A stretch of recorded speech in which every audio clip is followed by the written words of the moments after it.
dia ampifaliana lehibe ry havana no iarabanantsika rehetra manatrika ty fotoana ity ao anaty zao vanim-potoana izay karakaran'ny fiangonana ity atao hoe vodipitity. Misaotra antsika rehetra efa tonga nandritran'izay 2 andro ary tonga amin'izao andro fahatelo izao, ary mino izahay, mino isika ry havana fa mbola anatrika ny fotoana hatrany arakaraka ny loha hevitra izay nezahana mihitsy ny hoe izay fiainantsika andavanandro no ifampizarana eto. Andeha isika aloha ry vavaka isika. Andriamanitra misaotra anao izay no ity fotoana ity, tahaka an'izay efa mba nanombanao anay nandritra n'ireo fampianarana anankiroa efa vita, ary hiditra amin'ny fampianarana fahatelo izay amin'ity androny ity no angatahana indrindra ny asan'ny fananao masina mba hanokatra ny sainay, fa ny famohan-kevitry ny soratra masina ny ry tompo e, tsy mba vita ny traikefan'olombelona na izay heverina efa fahalalana fotsiny ihany, fa tena asan'ny fanahinao madiodio. Meo anay ary ny fananao masina mba hitaridalana anay ary atonga anay tokoa tena atsiaro fa voasoratra amin'ny soratra masina ny amin'ny fitezana. Kirina indrindra rehefa mba manatrika ty fotoana ity izahay, mba hanana fomba fijery vaovao makasika an'izany fitezana izany, ka ny herin'ny teninao no afaka manova ny fiainanay. Amin'ny anaran'i Jesosy Kristy Tompo no anaovana izany vavaka izany. Amen. Araka ny efa nilazaina tamintsika teny am-piandohana ry havana, dia ny loha-hevitra izay mbanjintsika amin'ity andron'io ity dia ny hoe mpivady miombona andraikitra amin'ny fitezana. Te anontany antsika,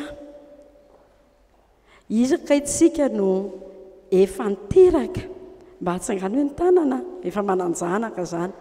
saotra tompoko, dia iza mba mieritreritra hoe za mbola te-hiteraka, saotra tompoko, ary iza amintsika no mieritreritra hoe za tsy mila zanaka izany, tsy misy. Fanontaniako faharoa ary ity ary mba misy micro afaka mandehandeha ry havana dia mba sitrako indrindra sa tsisy tsika? Tsisy? Aizany teknisiana misy micro ve afaka mandehandeha? Ity mba fanontaniako faharoa dia mba tiako valitsika amintsika, inona ny atao hoe zanaka? Raha mba misy olona telo afaka mamaly izany ry havana dia tena sitraka indrindra, inona ny atao hoe zanaka? Ato misy mamaly hoe inona ny tsara? Arena ny zanaka. Saotra tompoko, iza koa no afaka mamaly? Ariko misy mamaly. Fanomezana avy amin'Andriamanitra ny zanaka. Inona ihany koa ny atao hoe zanaka? Ato koa misy mamaly. Lova avy amin'ny Jehovah ny zanaka. Ary misy anankiray teteny. Sombo ny aina ny zanaka. Misy anankiray atsy? Azafady tompoko? An'Andriamanitra ny zanaka. Saotra antsika rehetra izay nandray anjara, fa tia indray re mba fanontaniako hoe inona no antony mahatonga antsika hanambady matetika? Atsakany hoe ny tanana izay nanambady, izay manambady, satria izay nanambady, atsakany inona no natapa-kevitra anao hanambady? Efa mba nafipetrana hoe zany inona ary hany nanambady fa reny inona raha nijanona célibataire?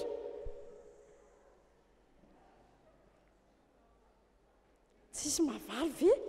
Reto na aio, saotra tompoka alefa sary. Mba te hananjanaka. Misy manana valy teny hafa ankoatran'ilay teneniny ve? Ve naninona ianao nanambady eny tompoko? Te hiadana. Sao dia mbola misy manana valy teny ankoatran'izay anankiroa izay. Hananjanaka sy haninona? Hiadana. Misy manana valy teny hafa ary ariana indrindra. Taovy mafy be. Tsara ny ronon'ny ray. Eny tompoko. Avy amin'Andriamanitra ny fanambadiana. Hoe zahantsika ho valiana ireo fanontanian'ireo dia ianareo no mandiso na manamarina ny zavatra teneninareo. Andaontsika hijery ny atao hoe zanaka. sombo ny aina hoe anareo teo menaky ny aina ihany koa fa tadidio fa rehefa miresaka hoe zanakitsika dia tadidio zao teniko izao ao amin'ny Genesis toko voalohany ny 9:20 ka hatramin'ny 12 raha namorona ny biby Andriamanitra aloha vakitsika izay raha namorona ny biby Andriamanitra dia misy tsodrano izay hitovizany biby sy ny olona ary ny biby nomen'Andriamanitra voalohany an'io tsodrano io. Iza mba afaka mamaky ny Genesis toko voalohany 9:20 ka hatramin'ny 12. Raha mba misy afaka mamaky ataovy mafy be.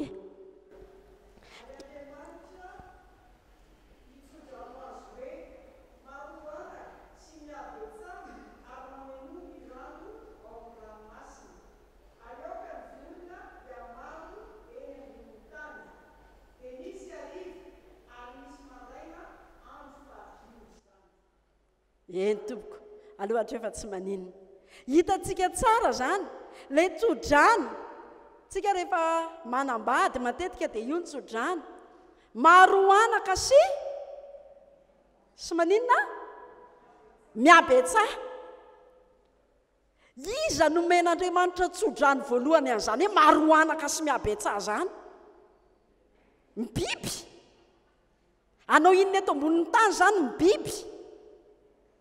vao nisy ny biby dia efa ozy izy Andriamanitra hoe maro anaka ny antom-pisin'ny biby eto ambonin'ny tany zany dia aninona hiteraka rehefa mahita akola anankiray ianao dia ny sain'iny akola iny dia ahoana ny isiana akoho be dehibe izay ny mahatonga azy rehefa mahita akoho vavy dia hainao ny ataony satria inona ny mission an'ilay akoho inona ny mission an'ilay akoho hiteraka tahaka izany koa ny kisoa ny alika ny bitro ny saka ny biby ao anatin'ny ranomasina itsika koa zany ry havana raha misy amintsika tapa-kevitra anambady ka ny antony anambadiako dia ny hiteraka dia ahoana satria Andriamanitra rehefa nanorina ny olombelona dia jereo tsara ilay 9:20 sy 7:20 mazava ny nametrahan'Andriamanitra azy andeha isika amorona olona hiteraka ve amorona olona inona ho tahaka ny endritsika araka ny tarehintsika dia hitanareo tsara eo amin'ny 9:17 fa melohan'ny tenenan'Andriamanitra ilay 9:20 hoe maro anaka miabetsaha mameno ny tany dia nytenenin'Andriamanitra izy aoka izy anjaka amin'ny zava-boary eny amin'ilay fihaverantsika ny zanaka mihitsy no mila hitsy fa rehefa tsy voahitsitsika izany fomba fijery momba ny zanaka izany dia izany no mahatonga antsika manaonao foana dia anyka rehefa tonga ao anatin'ny tokantrano dia ozy izy raha matoa leo an'ilay vadiny izy ny aty izanako ity sisa ny hijanonako ato ary misy amintsika mieritreritra an'izany ny sasany ratsy ny zanako dia efa napiditra inona fa tsy izany ny antony hanambadianao tsy ilay zanaka ary izay ilay mahatonga an'ilay jerevy ilay Salamy 7:20 mamaly an'izany teny izany indro inona ilay zanaka valikio ny Salamy 7:17 ary Salamy 7:17 manamafy sy mampianatra antsika ary manitsy ny fomba fijerintsika ny amin'ny atao hoe zanaka azahoantsika tena mandraindraikitra ataoko ahoana izany ty zanako ity ao ary vakio nge ny Salamy 7:17 hoe 17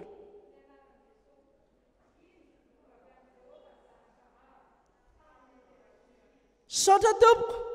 inona ny zanaka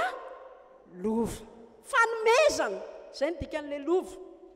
fanomezana avy amin'Andriamanitra kado avy amin'Andriamanitra n'inona zanaka fa tenenina inona ilay faharoa inona ry havana ny dikan'ny teny hoe tamby indamite ny olona miasa nomena indamite ary zany ilay tsy mitombona raha misy olona zany mieritreritra hoe za te hiteraka fa tsy hanambady dia ohatrany hoe za hiasa fa za te andray an-damité fa tsy asa. le asa zany jereo tsara andonga antsika iverenantsika kely ary Jehovah Andriamanitra nitondran-dra lehilahy taizy tao amin'ny Saedena anao inona hiasa. Inona zany ny karamany? Inona ny karamany? Dia rehefa avy eo amin'ny Genesis 2:5 dia niteneniny nentina tao raha lehilahy ninona hiasa. Fa amin'ny 5:20 azafady Genesis 2:2 dia ozy izy Andriamanitra tsy tsara lehilahy miasa rery fa omeko vady anampy azy amin'izany asa zany izy. Ny fanambadiana zany dia karazana asa. Inona ny karama raisiny? Efa nieritreretinareo ve misy karama omen'Andriamanitra anareo rehefa manambady nareo? Ny firaisan'ny mpivady ny karama. Fa indamité na hoe tambon'asa, tambon'le karama, ambony ampangan'le karama, ny inona?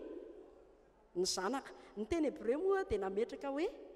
io dikan'le teny hoe tambo io vokatra ozy izy, voankazo io ozy. Ary teneniny hoe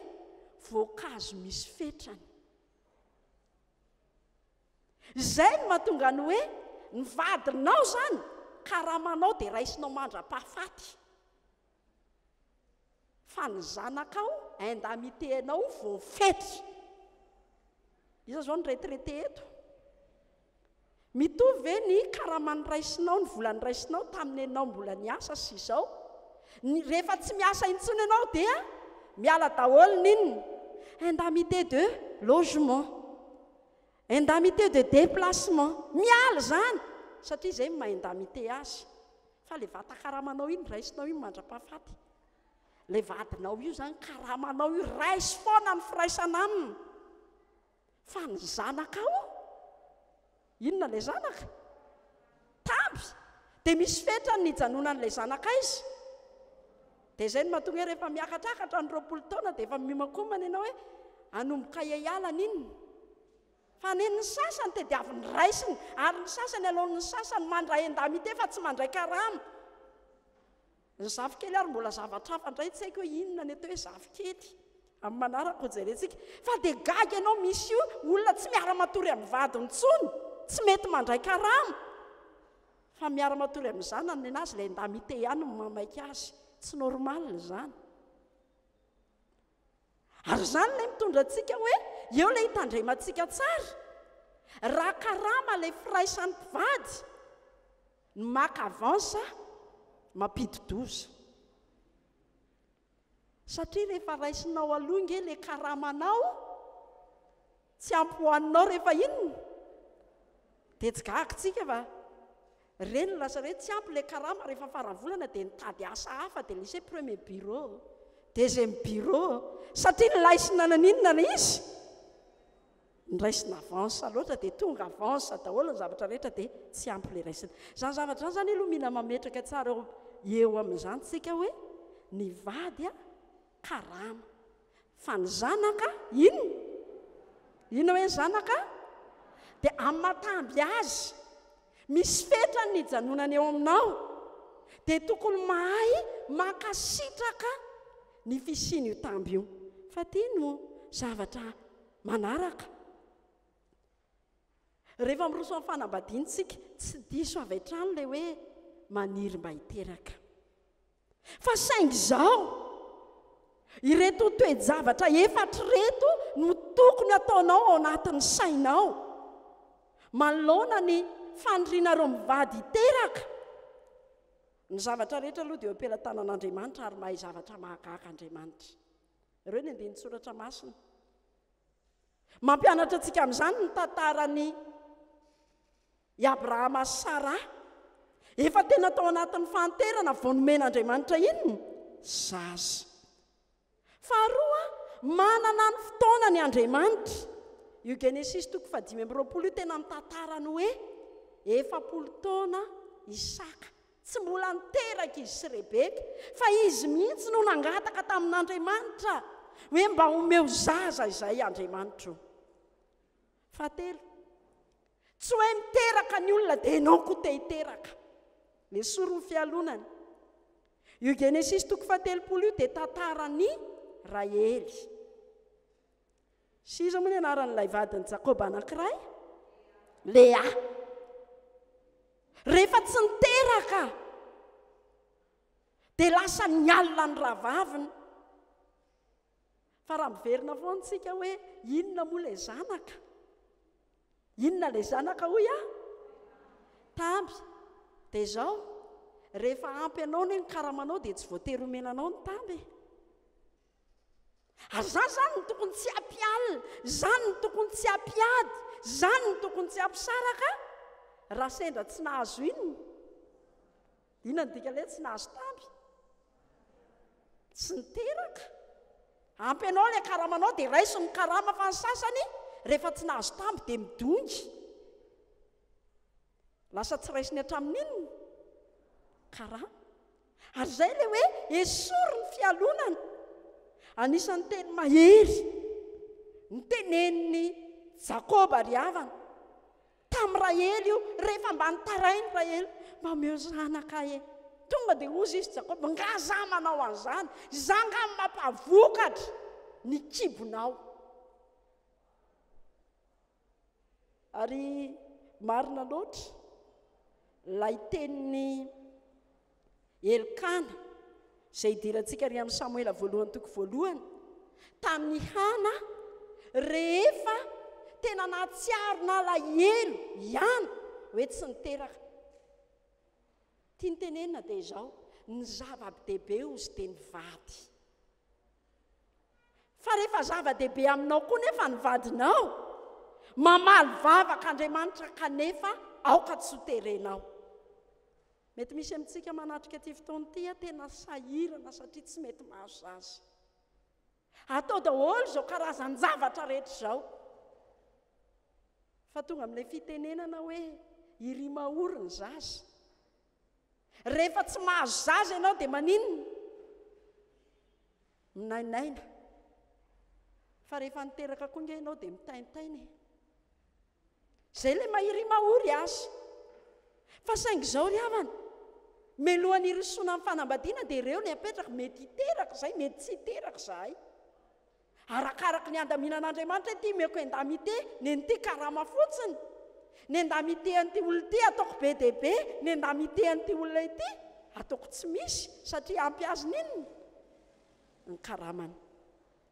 Dia andeha antsika hijery ho amin'ny manaraka hoe inona ary no tokony ataonao, inona no tokony atao amin'ny zanaka, ary fihetsika manao ahoana no tokony hoe hitoerantsika amin'ireo zanaka rehefa manao zavatra tsy mety ny zanantsika. Misy io tsarovy fa misy foana ny fihetsika mety tsy ho tianao ataony ny zanakao, mety hitondra fahasorenana ho anao zany, manomboka ny zanakao mbola kely. Eto izany na ny lahy na ny vavy mety hitoetra amin'izany fatao hoe fahasorenana izany. Fa izao tsy mahavaolana ny fahatezerana. Ny fahatezerana tsy mahavaolana velively. Rehefa miroso amin'ny fitezana zany ny zavatra anankiray izay tena tokony ho fehezin'ny mpivady ao anatin'ny tokantrano dia ity fahatezerana ity. Satria indraindray zazakely mitomany dia mahatezitra, mahasosotra mihitsy fa tsy mampahita tory. Rehefa nitaniana moa zany zao ny tanora zany zao dia ilay 3 sy 4 ihany. Dia inona moa zany zao ny tena antony mahatonga anao nanapa-kevitra ny 3 ihany. Dia hoy zay sasana, grave be raha zao ny mbola tsy atoriko. Satria mitondra fahasorenana ilay hoe tsy fahampitoromaso vokatry ninona ny fitezana. Ny sasany moa dia manao an'ilay kajy hoe ka ny karamana ary moa ty tsy ampy, tsy mampirisika hiteraka fa miteny fotsiny hoe ay mety hitondra ho amin'ny fahasorenana, ho amin'ny fahatezerana. Ny aly ranomasonjaza mihitsy ny tsy zakako, mbola zaza kely io mbola tsy miteny. Mainka moa fa rehefa miteny dia rehefa melehibe dia ahoana le fitentsika hoe petit enfant grand enfant dia ata rehefa antaniana zao no ny olona rehetra ny akamaroan'ny mpivady ankehitriny manana olana amin'ny fitezana satria ilay zanakao rahalahy kely dia sady be famaliana be fanontaniana ary raha vavy kely dia maninona jefitra manontany tsy amin'ny lerana mitondra fahasorenana mitondra fahatezerana ny bokyny oabolana 5:10 andininy voalohany sy ka hatramin'ny fahaefatra tena tokony ho toe-panahy iombonanareo mivady mitaiza ny zanakareo ao mba misy anankiray mamaky nge oabolana 5:10 andininy voalohany ka hatramin'ny fahaefatra.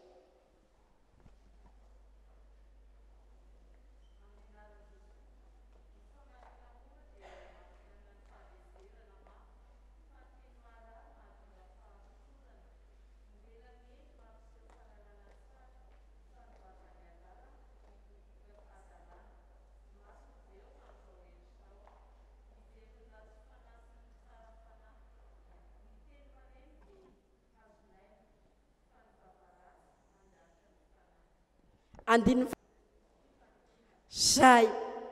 ireo zavatra ireo no arina na fitaovana iray hoentinareo mandray andraikitra amin'ny fitezana mahafeny fahatezerana ary nareo roa mihitsy ny miara-mifehy an'ilay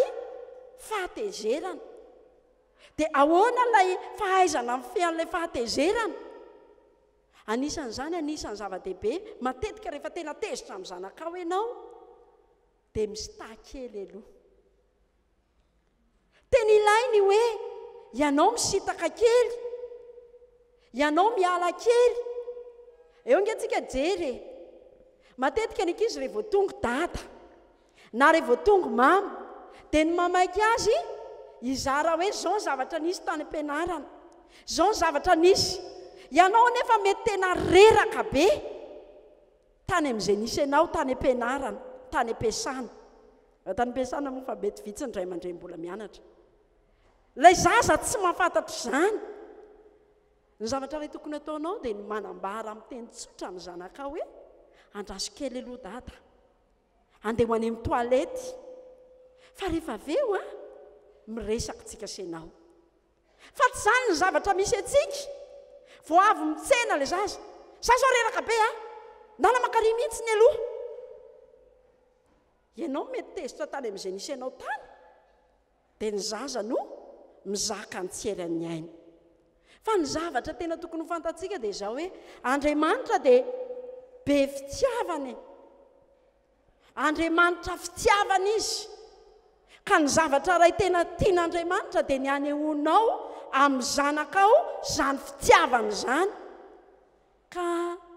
malonany hoe tena sositra ianao ny amin'izay mety ataon'ny zanakao dia tokony mitoetra amin'ny fitiavana mandrakariva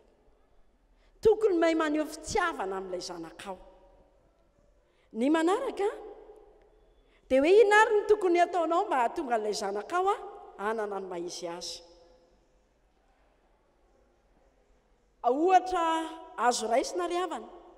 ny tantaran'i Davida sy ny tantaran'i Jesosy ary tantaran'i Davida sy ny tantaran'i Jesosy reo heverina fa tena hoe Davida tandindony Kristy haitsika izany ary Kristy na Jesosy zany nandalo an'izany atao hoe fahatandrano izany andao nge mba hovakitsika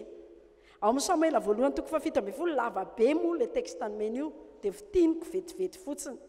9:4 ka hatramin'ny 9:5 mitantara indrindra le hoe inona io tantara io raha hainareo aloha ny amin'izy io ny amin'ny Jesosy Samuela voalohany 7:12 ka ny amin'izy ny amin'ny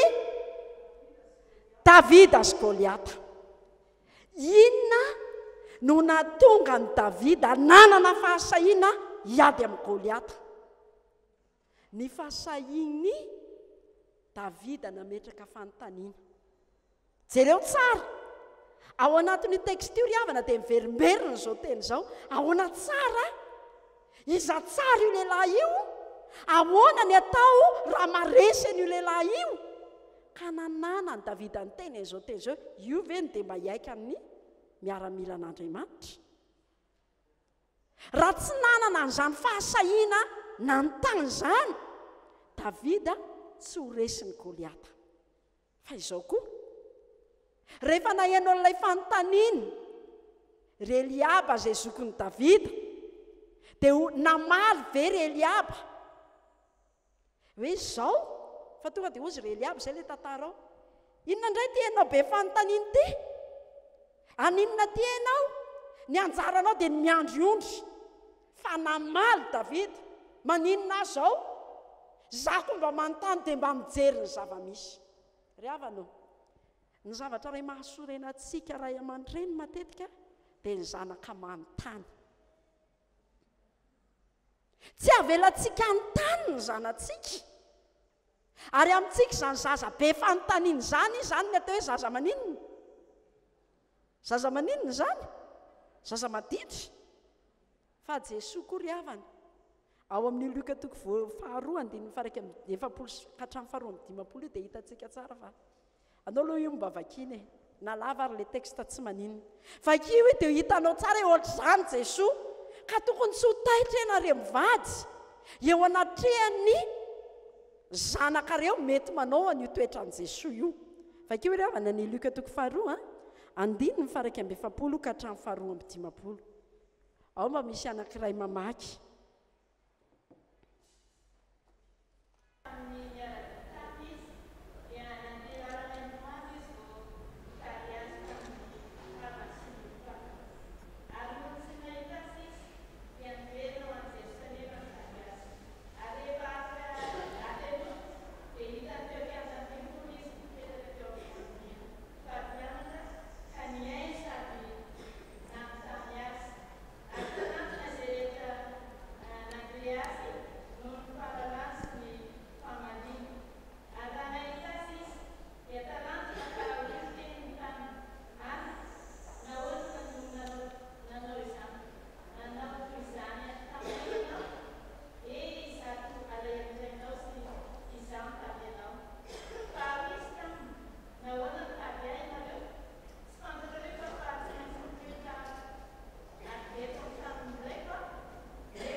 sotra tompoko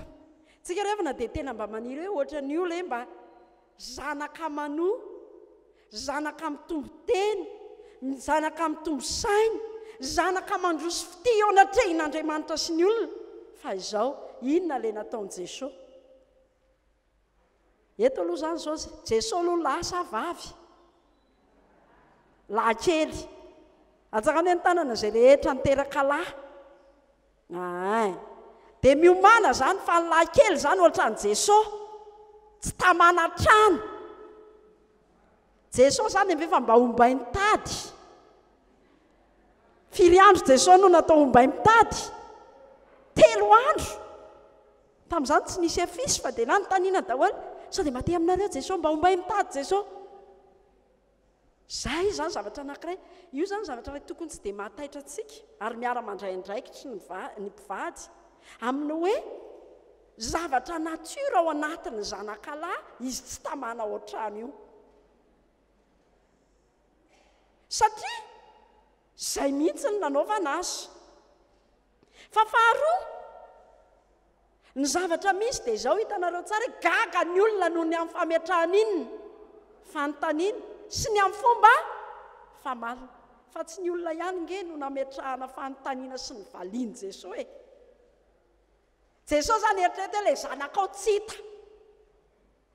taiza ilay andro any dia ozy izy ilay reniny ozy Maria zany raha vao hita Jesosy ianao aloha raha tratra ny rainao ianao andro any izay misy ngele teniny amin'ny teny grika le teny hoe eny alahelo ny rainao dia ozy izy hoe eny firehetan'ny atezera ny rainao dia ohatra n'le rem-pianakaviany enao azatratra ny dady eo ianao androany fa ahoana mivaly tenin' Jesosy nga tsy fantatrareo fa aiza ozy eo zany le nidadanao aloha fa ozy izy Jesosy hoe nga zany nidadako tsy azony ary zay mihitsy le toen'le teny tsy azon'izy ireo hoe ahoana ary zany fa saingy izao anisan'ny zavatra anankiray nampitombo an' Jesosy ary natonga an' Jesosy nanoro ray aman-drenin'ireo nanginy raha ianao ray mpianakaviana na ray mpianakaviana io moa mivaliny ny zanakao anankiray tonga dia maninona ianao tonga ianao dia ozy izy ianao hoe zay zazaray ranorana mba miseho mamalivaly antaniana ary moenao mandainga ny sasany aza be inony aza be fanontaniana anisan'ny tena mampivoatra ny toe-tsain'ny zanatsika ny fahaizany manontany sy ny famelana azy alalaka an-tany ary mahaizany mamaly zaro izy amaly-panajana fa tsy haniratsiranao fa tsy hoe vao mamaly ny zaza dia midika avy hatrany fa hoe maniratsira zany ry havana namaky documentaire anankiray dia tonga saina ary miara-mamaimaika ngamba ianareo hoe mba fantatrareo ve fa mbola tanora latsaky ny 12 taona lay olona nahita nanao an'ilay teteza lay lalana ambany ranomasina mampitoy any Londres sy Frantsa fa maninona tsika malagasy mandraky tiany androany mbola tsy nahita lalana ny ala eny mirova tonga dia eto Analakely fa aza mbany zanako eny mba miteny an'izany mba hoe za zao ry mama mba te anidina inona re mivaly teninao hoe inona ny valy teninao raha mba miteny le zanakao ataovy mafy hoe toizy ny fianarana dia manidina ianao za zao valy teny tena tsara fa neny sasany mety ahoana ahoana tony aza mirediredy fa ono ary havana mahafantatrao ve fa natonga ny olona nanao roplanina nge ka niainga tamin'ny bisikilety dia io tsy fametrahantsika ny zanatsika sady amaly sy an-tany io dia matonga atsika hoe lay zaza za mbola kely dia vao maninona voapepo dia ny fiainantsika ohatra ny sokatra inona moa ny sokatra ny sokatra ry havana kapohanao fa isan'ny kapohana ny sokatra dia maninona ary zay no mahatonga ny sokatra miadana velona be satria kapohana izy dia miletika ny lohany vao misy olona dia miletika ny lohany ary zany indraindray ny tezahantsika ny zanatsika tezaintsika ho tahaka ninona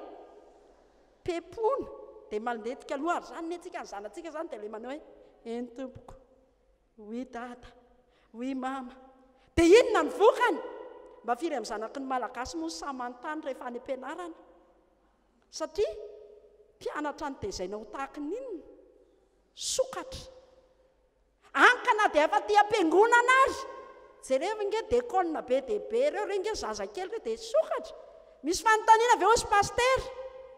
tsisy fa mivoaka eo izy maninona zay izy voavoaka n'le lohany hoe ka le ohatra zao kosa nge tokony ohatra zao hoe fa tao am-piangonana natao ninona ny lohany nasitriny ohatra ninona ary zahantsika satria tsy nyzarina ninona anontany dia nareo mivady mihitsy ny manomboka izao miara-miandray andraikitra asevo manontany fa tsy hoe inona lesy nidirany lahy amin'izany le fomba fiteny amin'izao koa moa dia hoe raha vao sendra manontany le zaza zany ka dia hoe miditra tsy amin'ny lerana zany zany lasa ifomba fitaiza eny amin'ny fiarahamonina dia miditra ty amin'ny fiangonana faharoa raha tianao tena hanana maizy azy ny zanakao nareo mivady mihitsiny no miaraka mampianatra ary mametraka ny sandany eo anatrehan'Andriamanitra dia anisan'lay sandy eo anatrehan'Andriamanitra manomboka any amin'ilay hoe voatorotoronina lay zaza ny lehilahy ry havana dia matetika ny lehilahy ny tena be komandy teraka vavy voalohany faharoa ndoranga hiteraka lava dia vavy daholo zany izy mba handova zany le tenin'ilay lehilahy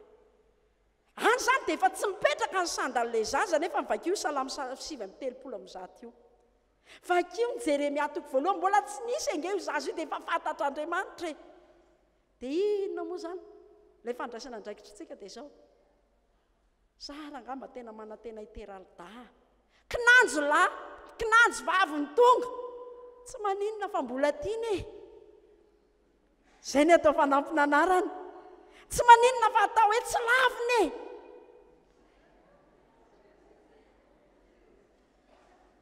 ary raha tonga moa le fotoanan'ilay hoe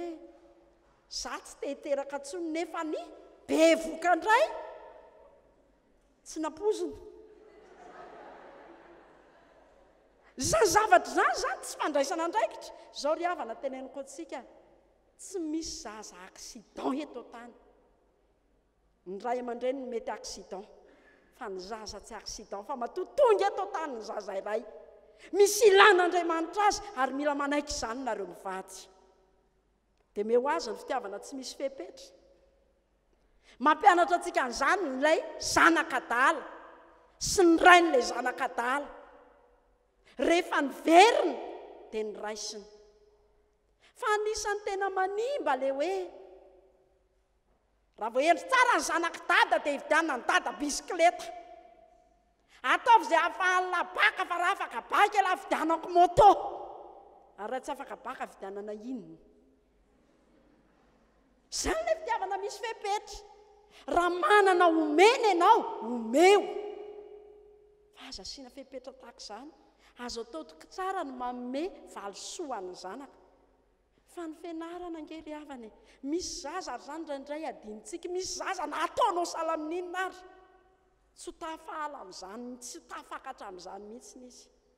fa ny antsika moa zay le nizarina ho amin'ny fialonana sy ny fifaninanana dia maka 19 dia paka 19 hatramin'ny fiainan'ilay zaza omeo any zanaka ao fitiavana tsisy fepetra manaraka asehoe azy ny maizy azy sy ny fahatokisa-tenany io zany tena hoe anjaranareo mivady ny mandray andraikitra ananan'ilay zaza fahatokisa-tena ananan'ilay zazany hoe zao ny maizy fa tadidio fa miaina ao anatin'ny fiarahamonina feno herisetra ny zanatsika ampianary manao raharaha izy sy mandray andraikitra dia ny mbola kely arakaraky ny taonany zavatra ray tokony atao zany ary ianao ray mpianakaviana ray mpianakaviana ny tokony modely amin'izany tsy janonela be amin'intsika fa mandeha ny fotoana fa ahoana ny andalajalanjana le hoe vady ray reny eo anatrehan'ny zanaka sy ny vadinao io zany vady miara mandray indraikitra dia miala tsiny hoe tena miala micomprendre hoe ohatra zao ny atao hoe reny dia ohatra zao ny atao hoe ray ny olana ry havana dia izao eo amin'ny fitezana na samy zanaka ary io dia tsy mitovy ny fomba fijeriny ray sy ny reny andonge tsika ejery nanao faoty ny zanakao samy tezitra amin'io zanakao io nareo mivady efa nisy ve zany sa mbola tsy nisy ohatra efa nisy inona no nitranga iza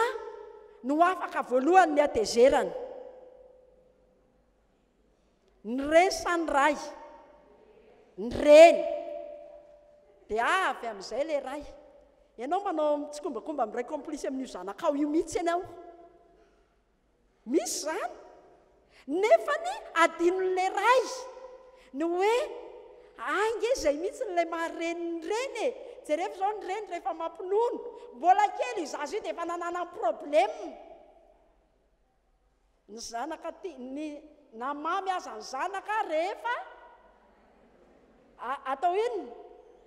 dia tsy hitanareo lehilahy nge zany hoe nanaolona le nanaiky nono e ny nareo na hokakerina azy tsisy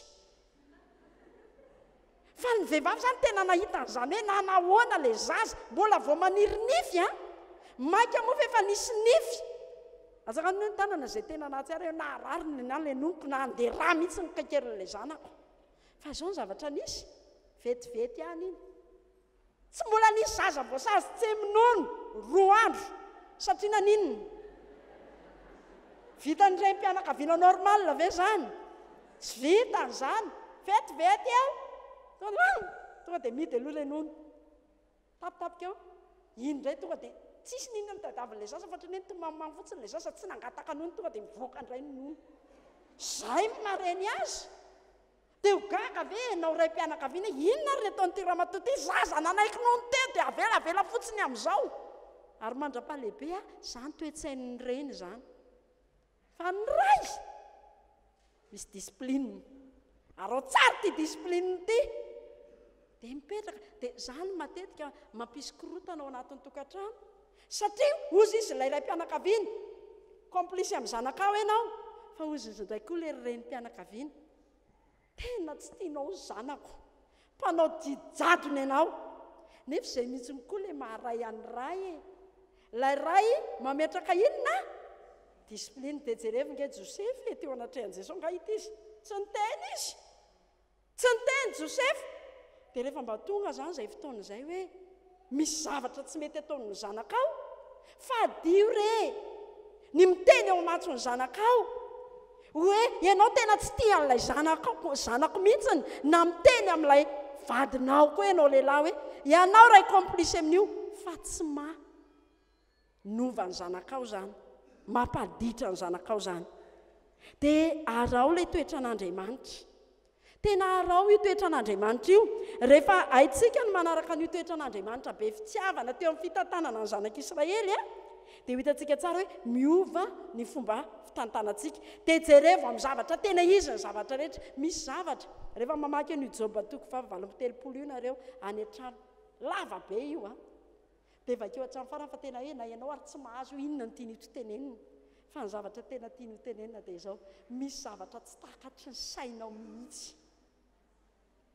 ary misy zavatra tsy voaova ny vavanao any amin'ny Joba 7:30 moa dia miteny Andriamanitra inona ny mbola hitenenanao dia ozy amin'izay sao pe akary anginy satria Joba koa mba diso hevitra otratsika hoe afaka manova ny toe-javatra amin'ny alalan'ny fitenenana tsia hoy io teny io fa apetrao amin'ny fomba fijery tena izy araka an'Andriamanitra ny zavatra rehetra dia mifankatiavina reo mivady dia miraisa saina dia ahoana ary ny anabeazana ny zanakareo ho an'ny zanatsika ho amin'izany atao hoe finoana marina zany misy teboka efatra reto ny teboka voalohany dia hoe tario amin'ireo zava-dehibe nataon'Andriamanitra teo amin'ny fiainanareo izy vakio Joshua 4:4 io mazava be ny tantara amin'ny Joshua 4:4 le hoe rehefa niampitany ranon'ny Jordana ny zanak'Israely dia ozy Joshua hoe manangana vato 12 eto dia teneno amin'ny zanakareo amin'ny fotoan'androny hoe zao ny zavatra nitranga tany Egypta tany enefitra ny tany aty ranon'ny Jordana ity rehefa mba mitantara zavatra amin'ny zanakinareo mivady izay ilay miara-mandray andraikitra dia tena hoe mitantara hoe inona ny zavatra nataon'Andriamanitra teo amin'ny fiainanareo tsarovokoa re fa ny zanakao reo dia mba mila vavaka avy aminareo io tantara voalohany 2:20 hoe ahitantsika tsara ny vavaka nataon'i Davida ho an'ny Solomona zanany indraindray adintsika ny mivavaka ho an'ny zanatsika dia mety iza ohatra tsara ho azy ireo asehoy azy mihitsy hoe modely ianao misy fomba fiteny izay hoe tel père fa ao amin'ny baiboly ao amin'ny Ezekela 4:9-4 adiniko ny nametraka azy teo dia misy an'izao teny izay hoe zay ataony reniny ihany ny ataon'ny zanany vavy tel mère tel fille jereo manahaka anao ny zanakao hoe ary raha te hijery ny toetranao dia aiza no mijery zany any amin'ny zanakao jerevo tamin'ny mbola kely zao moa tsy izany tsongama le manao inona tantara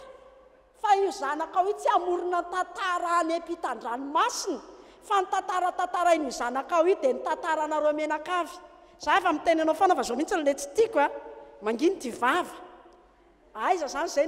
aiza izy misy zany ohatrano dia jereva mety iza ohatra tsara inona reny zavatra ray mivoaka amin'ny vavantsika nareo mivady rehefa miresaka ohatrano matetika dia matsiravina mahasositra marikoriko dia kaka ve ianao rehefa miresaka ny zanakao dia matsiravina neny satria izay le maninona mivoaka amin'ny vavanao mety iza ohatra tsara dia izao ambarao amin'ny fomba tsotra ny famonjen'Andriamanitra sy ny fitiavana mila mitory filazany tsara amin'ny zanatsika sika andraikitra raisinareo zany fa amin'ny fomba tsotra mitodika aminareo manomboka aminay mpitandrina aza terena ho mpitandrina avy hatrany ny zanakao nareo dekona aza terena dekona ny zanakao ho anareo mpiandra aza terena ho inona fa tena torio amin'ny fomba tsotra inona le fomba tsotra mazava ifampianaran'io ao amin'ny jaonina toko 7:5 toy izao no nitiavan'Andriamanitra nisy zao tontolo izao nomeniny mba tsy ho aninona mba tsy ho very fa indraindray ngetsika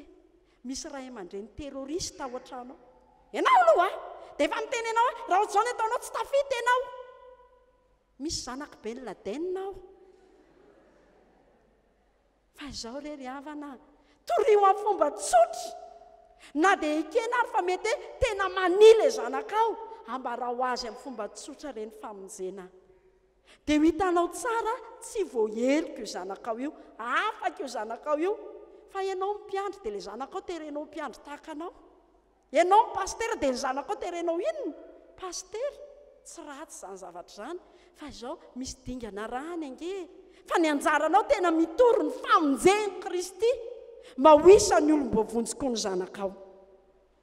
amara-parantsika zavatra misy amin'izao vanim-potoana izao tena ikena fa misy ny kolotsaina manimba ary anisan'ny kolotsaina manimba ny internet sy ireo karazana teknôlôjia maro samihafa za ry havana tsy tamin'izao androntsika izao fakio Ezra toko 9 io ao amin'ny Ezra toko 9 tamin'izany koa nefa nisy kolotsaina tena nanimba fa mazava ny vavaka Ezra nivavaka izy mba hiarovanaN'Andriamanitra ny zanany dia meo azy ireny fiarovana meloa anisan'ny fiarovana meloa ny fahasahinareo mivady miresaka amin'ny zanakareo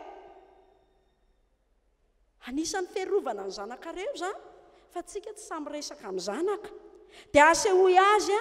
ohatra tsara indrindra iainana eto amin'ity izao tontolo izao feno faharatsiana ity fa izao ry havana rehefa tsy ianao ny anome ohatra sy resaka amin'ny zanakao ny zanakao dia hianatra any amin'izao tontolo izao tadidio tsara izany firifiry mompivady izao ry havana andao tsika hiresaka fotsiny anisan'ny fanekena nataonareo mivady teto amin'ny altara fonerovanareo mivady nanolotra ny zanakareo amin'ny sakramentany batisa fa hatsangano hoe ny tanana izay mba efa nitendry ny zanany avianao anaka ampianariko izao ny hevitry ny batisa nefa hoy ianareo ekeny ny ampianatra azy ny antony izao dia mba hatsangano hoe ny tanana izy ampivady tonga eto anankiray ariariny ny nampianatra dia tsy gaga ianao fa iny maheny tokoa le hoe diso ny batisa amin'ny lole atete dia lasa ny zanatsika na le efa any amin'ny renina sitrika any amin'ny rano be dia hoe ianao le pasteranay mihitsy ny tsy mamely fa le fanekena nataonao ny tsy vitanao ianao ary mondra indray tsy mahavaly hoe inona tokoa moa naninona any natao batisa zany zany ry havana izay le hoe asehoy azy hoe ahoana ny fomba iainana eto amin'ity izao tontolo izao ity tahaka izany koa ny resaka seksualité zavatra misy ange zany tsy mahavita miresaka izany nareo raha vao miresaka izany dia mamenatra izany sao dia mitondra azo any amin'ny ratsy izany fa jerevo andramo aloha ianao io rehefa mivoaka eto va gratuit mba mody metsony eto hoe 411 414 dia hitanao dia mba mody hoe ahoana tompoka za tompoka fa any zany zao ny ankizy za tompoka efa manao sipa dia tena tia bianary olona dia inona ny tokony ataoko dia atoriny tsara dia gaga ve tsika ny zavatra misy asehoantsika izany zavatra misy ankehitriny ny atsasany amin'ny mpianatra lycée dia efa manao fanabeazanay zany tsy fantatry ny ray aman-dreny satria ny ray aman-dreny tsy samy resaka an'izany zavatra izany dia arova izy aza pitserina na terena ao amin'ny tononkirany Solomona io dia misy an'ilay hoe raha mandy izy dia hanangananay vavahady io zany tena hoe mila miresaka amin'ny zanakao ianao indrindra ny resaka fiainam-panambadiana ny resaka fiainam-pitiavana ny resaka fiainana ara-pananahana dia tsarovo koa fa ondrin'Andriamanitra indray dia adinontsika adino hoe ireo ny ondrin'Andriamanitra voalohany andrasana fa ny akamaroan'ny olona dia zao miazakazaka any amin'ny olo-kafa fahadininy eo tokantrano dia rehefa tonga ao tokantrano matetika ireny mpanompon'Andriamanitra tsika mpanompon'Andriamanitra dia mieritreritra tsika fa dia hoe zavy nanao any asan'Andriamanitra dia anjaran'Andriamanitra mitaizany zanako Andriamanitra tsy hampinono an'io aloha e ary zany indraindray fa adisokevitra mieritreritra tsika hoe ny zanatsika tsy ahoantsika dia anka be deaibe lasa hôtel restaurant tokantrano fatoriana dia fihinan-kanina ondrin'Andriamanitra hoe dia mba fahano ary izay no mahatonga mipetera andraso fahano ny ondrin'Andriamanitra zay eo aminareo amarana antsika azy dia ny hoe mety manana olana koa ny mpivady rehefa lehibe ny zanaka mety efa manambady mety efa mihoatra ny 1 taona ahoana ny tokony atao mety iza re mba ho mpanampinareo mivady fa tsy mpanara-maso satria izay le verenantsika foana inona moa le zanaka tamby le zanaka dia ny anjaranao manampy azy fa tsy misurveille azy